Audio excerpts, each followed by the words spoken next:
Let's bring in Georgia Congressman now, Doug Collins, Vice Chair of the Republican Conference and the member of the House Judiciary Committee, right on time with this topic. Great to see you today. I want to talk a little bit about Rosenstein, just in terms of it was a sarcasm moment, it was a joke. Why would that matter if you're talking about wearing a wire to record the president and invoking the 25th Amendment to get him out of the White House? Does sarcasm, does joking matter? For him, it should not. He is in a position in which every word is scrutinized, and especially in an environment like we've had, in which we have found the problems inside the DOJ to be partisan and very much against what we feel is the rule of the American people. For him to even joke, if he did so, that was a wrong joke. And I think this is why this needs to be considered and moved forward, because he shouldn't be doing things like that. That just undermines confidence in the American people if it was to get out joke or no joke. All right. And so just in terms of getting to the truth, to the facts here, I would imagine that there would be some questions as he meets before the committee about the context of the conversation. Like, why would that, a sarcasm or a joke, even be funny? Like, what was the context? I think that's important. The context is always important, but also I have to go back to this, what I said a few minutes ago. The context is important in the sense of why would you say it. It may be important that if it was a big joke, but when you have something as important as saying, I'm going to wear a wire with the President of the United States, I'm going to look to say that I will help invoke the 25th Amendment. You're actually looking at tearing down the very fabric and the very leader of our free world. That is not something, even in context, that should be allowed. The President, that is something that should be off limits.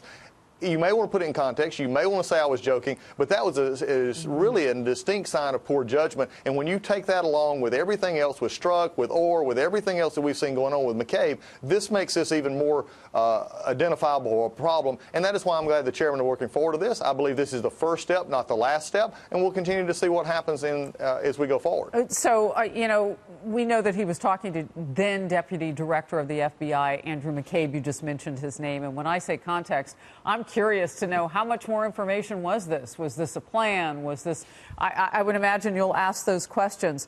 The other thing is that I want to understand, Rosenstein is a staff member, if you will, of the president. So he can fire him. He can replace him. If a CEO thought that there were going to be a corporate coup to get him out of the position, I would imagine that person would fire anyone who would joke like this or say this at all. Well, when you have the president actually sit down with Rosenstein and actually talk about this, they were on a plane together. The president, this is someone that you have rightfully said, the president can fire at any moment that he wants to. He works for the president. I think we also have to respect the president here. The president has done an outstanding job leading. He is concerned about the American people, about the economy, and moving this forward. He stated all along that this Russian issue and the investigations that there was nothing to them. He has always stated that, and he'll continue to state that. And I think we as in Congress, we need to do our oversight responsibility, make sure that we're looking at the issues that we have and in context and out of context, bringing all these people before the committee, because the DOJ was virtually at the top very political and very corrupt. This is why this needs to continue, but also we need to respect the president has made the decision to keep him at this point, and I think that's a balance on what we're doing from our oversight responsibility and also supporting the president as he has kept him on right now. Congressman, you said a mouthful there, and you mentioned the words political and corrupt at the top of the DOJ. I want to ask you about that and what you intend to ask Rod Rosenstein about it.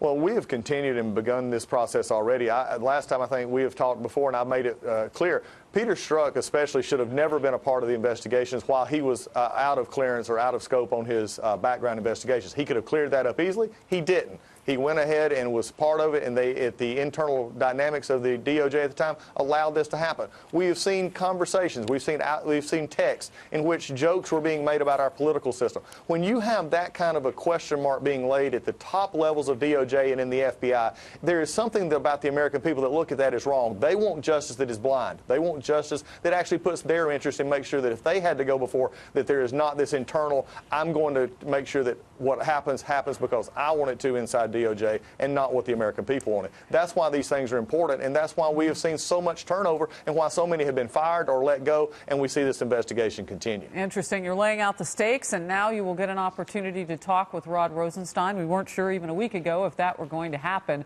and now it is. From the great state of Georgia, Congressman Collins, the Vice Chair of the Republican Conference, thank you. Harris, always good to talk to you.